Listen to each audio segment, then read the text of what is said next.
With this device right here, I can recreate my parents' voice or relative's voice or somebody else's voice and give it the AI bot that it needs so I can feel some sort of relief that they've passed or they're no longer with me. But is this the Xorigin the answer to this type of AI? And that's the question we're going to take a look at. A little small device that can go anywhere with you and probably even hang on your vest like a Star Trek pin. Acknowledged. The reality is that, is this going to work the way that you want it to when it comes to answering your AI questions, especially if it's using your dad's voice? And that's what we're going to talk about next on Geekazine.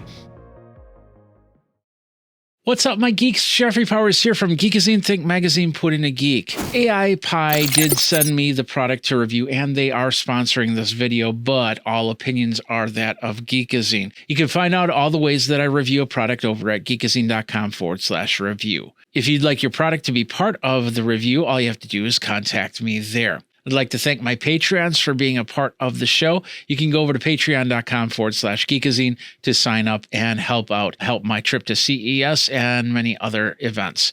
And of course, if you want to send me a one-time tip, that's over at venmo.com/Geekazine. All right, let's take a look at this thing because I've had it for about a month now. And first of all, I do have to let you know, I'm not a programmer. I'm not a tinkerer. I've done some basic stuff. You know, I've put together some breadboards and things like that. So I have an understanding of how this all works, but if I was to be asked to put a robot together, I'm just not going to do that. The best I did was back in high school. We actually made a pinball machine, and that was more of with the help of the teacher than anything. Holy shnikes! Fat guy in a little coat! When it comes to this is actually very interesting. I love the idea. I love the concept. But I'm not 100% behind the product itself. I'm going to say that straight out just so you guys know where I'm at, because in the last month of trying to get this video out, I've ran into a few different problems. We're going to highlight all of that to let you know. Now, if you are more into this type of technology and being able to hodgepodge together something like this to help you, I don't know, do anything from create a robot to warm your socks. It's cold in Cambridge. You needed warm socks. But this is what I found as the normal everyday user that would get something like this in their stocking, because this is kind of a stocking stuffer in a way, and it allows you to do a lot of things if you really put your thought into using this device. So the device is called the Xorigin, and the name of the company that you interface with is called AIPI, AIPI, or AIPI, and this is the AI Pi-Lite, and this is the website that you would go to for that. But this is the device right here, and that's where we're going to start. I'm basically going to show you all the little bells and whistles of this guy, and then of course we're going to connect it up. We're going to connect it up with the web page and show you how you can put your parent's voice into here. Right now I've taken that feature off, and of course I will put it back on as we go. Let's go ahead and unplug this first. The battery might die as we go because it was somewhat charged up, but I'm going to turn it off. And I'm going to do that by holding down the button here. There we go. And we'll just take the battery off the back because I want to show you this part first. This is the AIPI, and you see how thin it is. It's really a very thin, not credit card thin. I'd say about 3 credit cards thick, so don't put it in your wallet, but it's like a Tamagotchi, I guess. That's Jerry. He's our Tamagotchi. And the size-wise, it's got some very limited features on it. As you can see, you have some holes in here. These are holes where you could mount it onto something. It is magnetic, so you can put it on anything metal and it'll stick, which is why I kind of joked on the whole idea of using it as your communicator to the mothership. But you can easily do that by putting a piece of metal behind this guy right here, and it'll just stick. And of course, with the battery, you'll be able to use it kind of not really like a communicator, but you'll have some cool things that you can do with it for sure. So with the Xorigin, let's take a closer look. You've basically got 2 buttons on the front. This button is the listen button right here, and this button is kind of a function button. So basically, if you press it once and then long press it, that turns it off. Same thing with turning it on. There is no multi-button combinations that I've found. There's really not much to it those two little options for these buttons. On the bottom here, we have a USB-C connection. So if your batteries are running low, you can charge it up, or you can use it without a battery. Simple as that. Let's take a look at the back really quick. You'll notice right here, we have some connectors. These are the connectors. If you decide, hey, I want to attach this to another device and have it run tasks or anything like that, then you could actually get a different board and of course wire it up for that type of thing. And once again, I'm not going to get too much into this part because I don't have anything that I'm hooking this up into.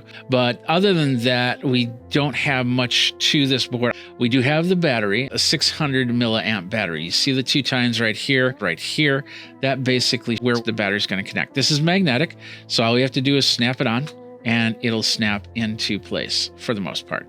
But it can slide out of place, so make sure that it's connected. And then if we want to turn it on, once again, we press the button and press the long button, and it will turn on. Now, I already have this connected up, so it says the network connection. Here we are, we've got it, it's ready to go, it's good to go, and it's standing by for a prompt. When you first get it, you don't get it in, of course, this state. You have to connect it up to a network. Now, I was connecting it up, I had some difficulty. This is the first problem we ran into. I had some difficulty connecting it up. It is a 2.4 gigahertz wireless device. If you have Wi-Fi 6 in your home and you have Wi-Fi 6 set up to determine whether it's a 5 gigahertz or a 2.4 gigahertz device, and then attached to appropriate Wi-Fi, and I'm using the Netgear X10 router for this, it basically failed. What you have to do is you have to go into your phone and you go to your Wi-Fi settings, and it will have a specific Wi-Fi SSID, which you will connect up to.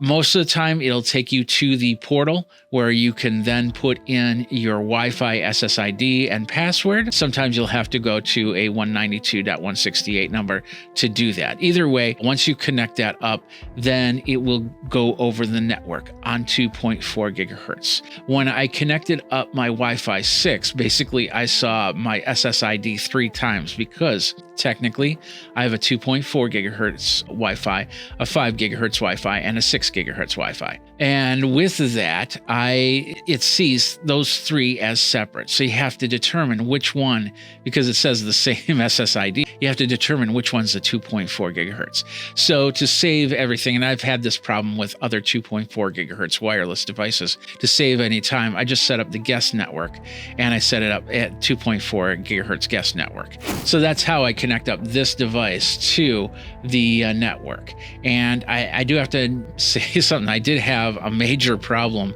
this afternoon. I went to connect it up and it wouldn't connect up. I had to actually reboot the Wi-Fi router just to get it to go. But it was a good hour of trying to figure out why this wasn't connecting, because it doesn't give you any response. It just says it failed. And then when you reboot it, it says can't connect to anything, hook up to our hotspot, and then connect in and you'll be fine. So with that, I had to do that. That was not a fun little project right there. So with all of that, we got it connected and everything is working. We're here and it's ready to go. It's not listening to anything. And so that's great. But what we then have to do, what you would then do at this point, is you would have to connect it up to a learning model. And this is where the website comes in. We're going to flip over to the website and see how that works. So this is the interface that you use to set up your Xorigin, your AI Pi. All right, let's talk for a minute here about AE Juice. I am now an affiliate of AE Juice, in where I'm taking this content and making my videos better, and you could do the same thing too, from LUTs to sound effects to transitions to even AI elements and a lot more. You can bring a whole ton of stuff in. You're seeing that as we're going. You can check that out over at geekazine.com/AE Juice for the free starter pack.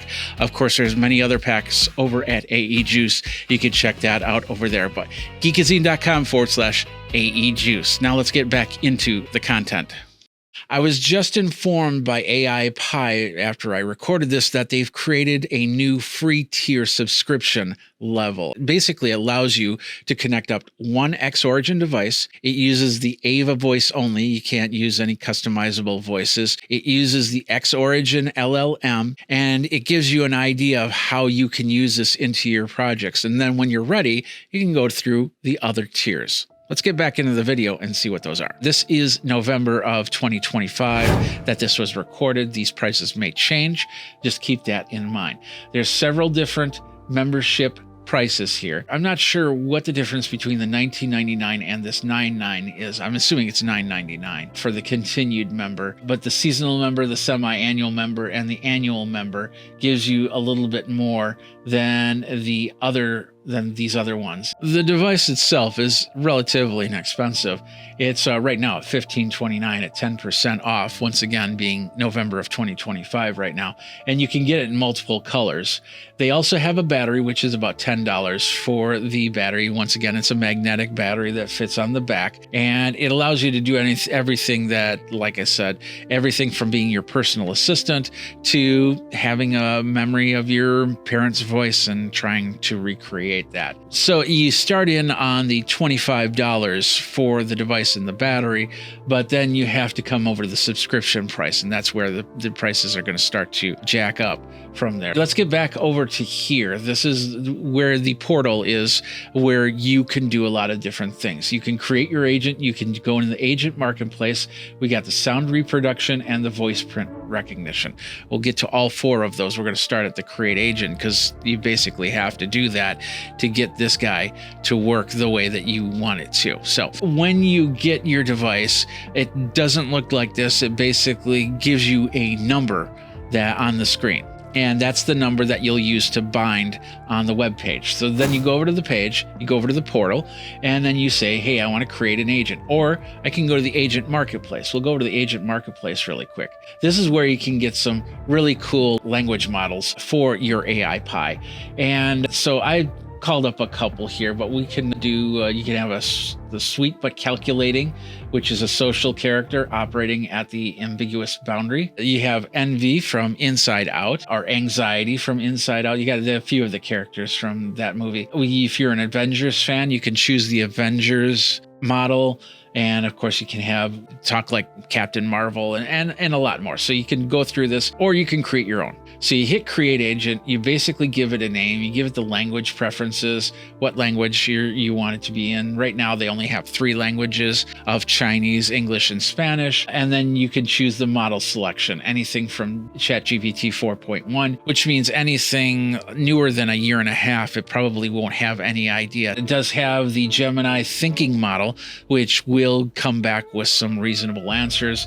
And of course, a couple other models that you can use for your AI.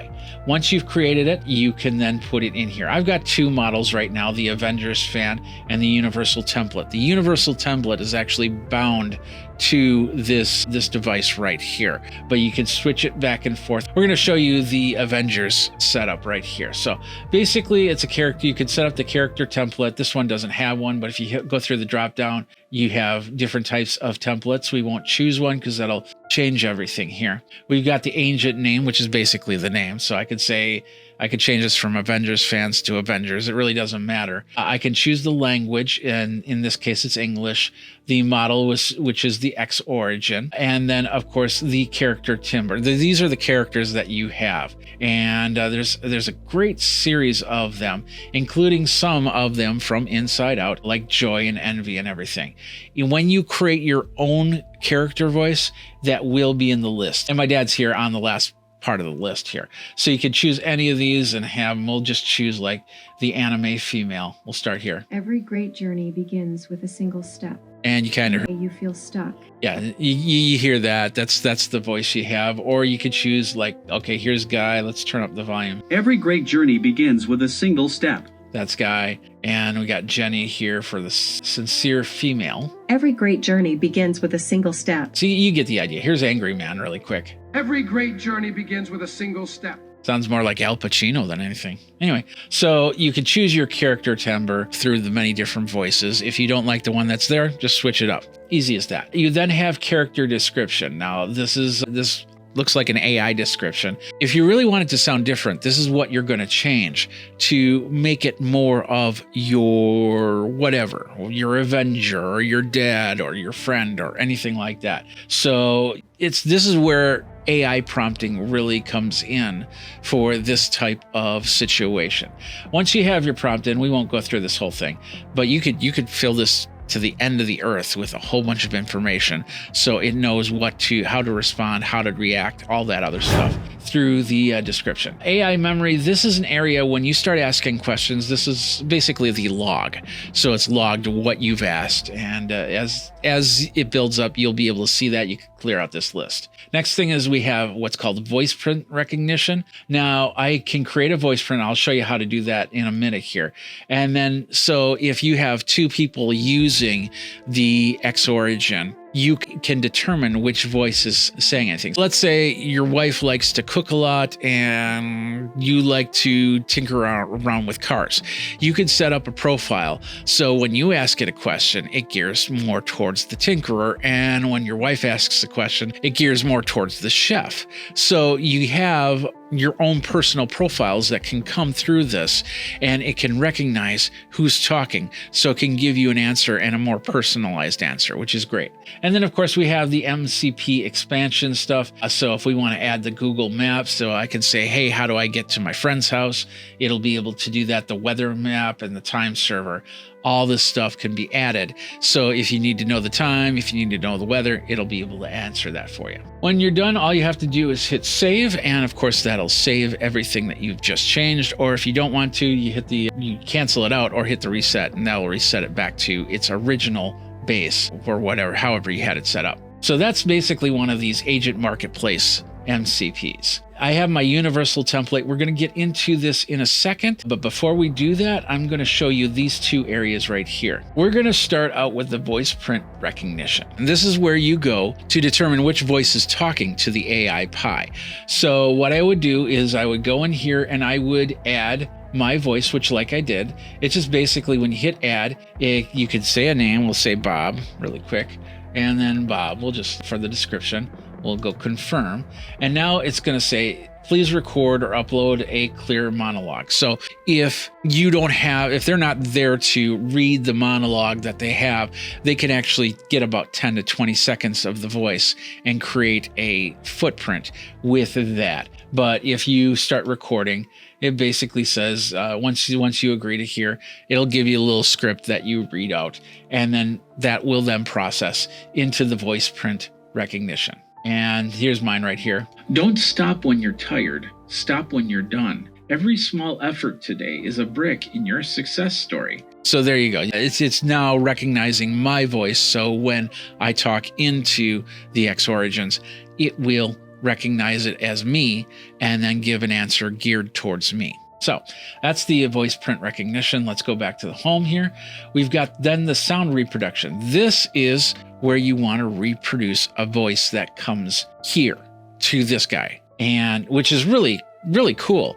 And just a little bit unsettling too, but we'll get to that. We'll get to that. So how you do it is pretty much the same thing. Of course, I used my dad's voice, and my dad passed away in 2020 during COVID. And the only thing that I had of him, I probably have some recordings of him somewhere, but on my phone, I had like the last few messages that he left me when he called me and I couldn't answer the phone.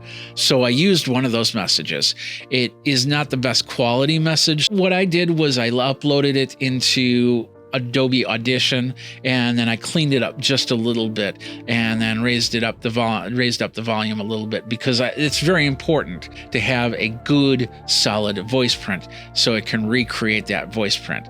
And this was the best that I could do with his voice print, and it went like this. Every great journey begins with a single step. Maybe today you feel stuck, but remember, progress isn't always about. So he was 80 years old. That's actually not what he said in the voicemail, of course. That's what they recreated. And it takes about 24 hours for the voice print. They're going to look at the voice print. They're going to make sure that you're not deep faking somebody. And then, of course, they're going to turn it into something that you can use.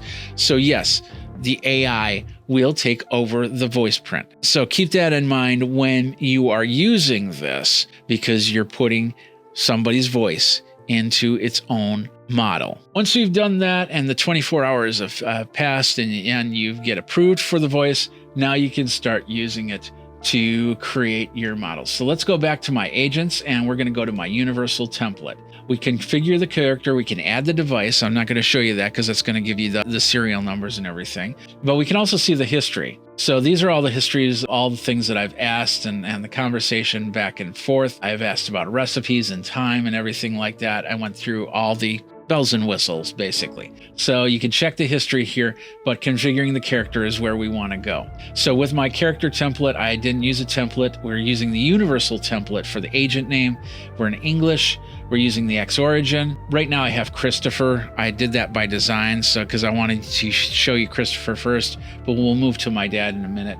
We've got the character description, where it's basically saying personal pronouns and skills and describe. So I can fill that out. I can add to it and bring more in. We've got the AI memory. The user is interested in weather information for his hometown. That was a lot of the questions I asked. And then, of course, the voice print. It's my voice, so we just leave it at that. I could actually put that in and say, Jeffrey, confirm. And now it's my voice print that it'll recognize. And then, of course, we've got the expansion packs of the time and the weather and the location. And I've saved that all there. And with that, we go to the Pi here, the Xorigin. And what I'm going to do is I'm going to put it in the listening mode. Right now, it's in silent mode. That's that little smiley face. When I press this button, it's going to show an ear, and then I can ask it a question. And then I can press this just so I can silence this. I can press this again, and it'll go back to this listening mode. So here we go. Hello, how are you? I'm just a program, so I don't have feelings, but thanks for asking. I'm going to bring the microphone. I asked you today. There we go. I'm going to bring the microphone a little bit over here so you can kind of hear it. It sounds like you might be trying to adjust your microphone setup. I assist you with this. And if it starts babbling on, all you have to do is hit that button and it'll go out of listening mode. There we go. And we're in standby mode. So let's do something simple like, what's the weather like? Could you please specify the location you're interested in? Madison, Wisconsin. Current weather location, Madison, Wisconsin station. KMS 132025, 6:50 p.m. Local time, 20 minutes ago temperature, 44, 6 degrees Fahrenheit, 7, 0 degrees Celsius. Okay, it's going to keep going on if I let it go. But this is one of the next problems that I have with it is it just seems to like to ramble. And so I'm hoping that we can find a way to fix that. And I'm guessing through the character description, we can fix those types of things. Notice how when it had to go from one screen to the next, it had a big pause. Now, that's interesting because I've found that if time or numbers like that, like a 2,494, we'll say, have to go from screen to screen to screen, you don't hear the comma. You don't hear 2,000. You hear 2,934, like that. So it doesn't give you the right answer technically. And sometimes, watch this. What's 26 times 92? 26 times 92 equals 2. Which is incorrect. In fact, it's not going to the next screen to tell you the full number, which was something like 2,300. I don't remember. But the whole point is that 2 is not the right answer. And so it's these little bugs right here that really have me a little bit flustered in here. Because, like, let's say I am baking a cake and I need to find out some exact measurements. So I'll ask it something like, how much flour can I put in? And then it says 2. But it doesn't say tablespoons, teaspoons, or anything like that. It'll just stop. And so it doesn't give the exact information simply because it's not going to the next screen. That's one of the problems that I found with this. All right. So with that, the next thing is trying to figure out the settings because they'll say, hey, you got to do something in settings. So I'll go like, how can I adjust the settings? Sure, I can help you with adjusting the settings. Here are some examples of what you can adjust. Speaker volume. You can set the volume of the speaker to a desired level between 0 and 100. Command functions. Okay. Speaker set volume. Parameters. Volume 50. Example to set. Now, see what it's doing right here is it's telling you to do this, and it's telling you to do this in here. But it really doesn't tell you to do this in here. So where you would go is in the character description to make some of those changes from what I understand, but it's not totally clear on how that works. Now, the one thing I can do is voice command is change the volume. So I can say, turn the volume down. What's the volume at? Volume is set at 50. Turn the volume up. The volume has been turned up to 100. What's the volume at? Turn the volume up. The volume has been turned up to 100. What's the volume at? The volume So there, we have that type of control. There's not many other controls that we can do with this at this point. So if I take this and I take it out with me to a park or anything like that, then I have to go to some sort of screen to actually make some of these adjustments for some of these settings, like the brightness on the screen. I can't change the brightness or anything like that. I can't update the firmware or check the firmware. I would figure if I say, are we at the current version of firmware? It would say yes or no, but it says I can't check on this machine. This is what you have to do to find out. And then you have to go to the website and it'll tell you. It's like it doesn't have a filter. It doesn't stop at a certain point. If you ask a yes or no question, it's going to ramble on. I just want yes or no, simple answers, and then move on. And this goes into soliloquies when it comes to creating answers. And sometimes that gets a little bit frustrating here. And then if it has to bump into the next screen, you notice it, as we saw and heard in the situation. Now, what I'm going to do is I'm going to go back over here and I'm simply going to change the voice. So instead of Christopher, thanks Christopher for everything, I'm going to go to my dad and I'm going to go hit save. Now, it might take a minute to do depending on your internet connection, but when we come back here, I should have my dad answer for me. And it might be a little bit hard to hear, but I'll try and do my best here. So what's the weather like today? Current weather location, 43. Didn't she say y'all watched you? My station, MSN observed 11,132,000. Yeah, now it's going into extra stuff that I really don't care about. But as you heard, it was doing numbers and it didn't do it in a human voice. It did in a very analytical procedure there. And it started out by not saying, hey, it's 49 degrees out there. That's really what I want when I'm asking for the weather. How can I get to New York City? I can help you find the best to New York City. So it's asking for the current address. We're going to stop that there. It's asking for the current address. So it will then map to New York City if I have that all set. However, if I want to use this on the road, I would have to connect this up to like my phone hotspot to use. And some people have been finding that when they do connect it up to their phone hotspot, it needs a constant connection back and forth to the Wi-Fi. And a hotspot doesn't really work that way when it comes to situations like this. It wants to save you on your internet usage because, most phone carriers have a limitation when it comes to using the internet as a hotspot. So what it'll do is sometimes it'll completely disconnect. So you go out on the road, you go out to a park and you just want to ask it a simple question, and sometimes it will have to reconnect. And that's another problem with this that I've had when I took it out and walked around and asked questions. So at any rate, it's a fun little device. It's small, it's compact, and it can answer a lot of your AI questions. There are some big limitations, I feel, with this, that I would wait for another revision before I start thinking about paying a subscription model for this device. And for $25, you can't go wrong with the box, but then you need the subscription to carry it on to the next level. And with the simple question I asked, what's 26 times 92? And it didn't give me the full answer. Those are little things that if I'm looking for something very specific, then it will not give me the right answer, and then I'm lost. So I am not 100% on this little guy right here. And those are the reasons why. Now, you want some basic stuff? It'll do that. It read off the weather. It tells the time and locations and stuff like that. Easy. If you want to put this into your projects, you can do that. And this becomes the AI interface into your robot. And that's pretty cool. I just don't know how to do that type of stuff. And if you do, and if you want to let me know how you've used this guy right here in your projects, let me know in the comments below. But for the most part, if you are just the weekend warrior, just having some fun and want to play around with this, I would really wait until the next revision comes out, or maybe an update that kind of fixes these problems so you don't run into these pauses and these answers that are broken up and don't give you the final answer, like what 26 times 92 is. So with that, I know this is more of a negative review than anything. It's a great little device, but I have a feeling you're probably going to use it for a month and then lapse out your subscription and just have this sitting in your drawer like the Tamagotchi from the 90s until this can become something that has a little bit more beef to it. And maybe it's through creating more character description than what I did that I would be a little bit happier in using this. But that's my opinion on this. What do you think? Do you have the AI Pi? Let me know what you think in the comments below over at geekazine.com or youtube.com/geekazine, where you can like, subscribe, and hit that bell notification so you know when the next video comes out. That is the Xorigin and AI Pi, a little AI assistant that can do a lot of things.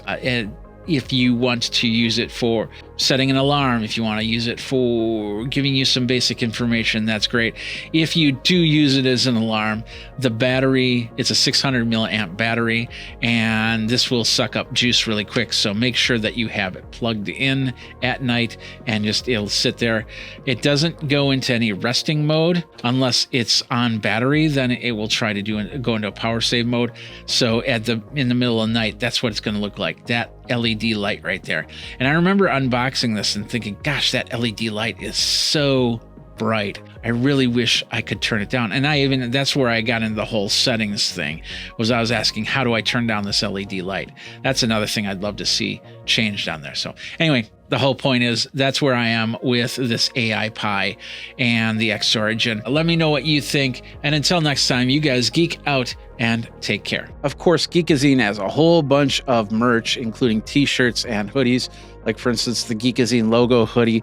We got some great t-shirts, including 80s Jesus Saved Me, Guardian of the Geekery, the original Geek AI t-shirt. We have a couple variations of this one. And then I Like Geek Butts and I Cannot Lie.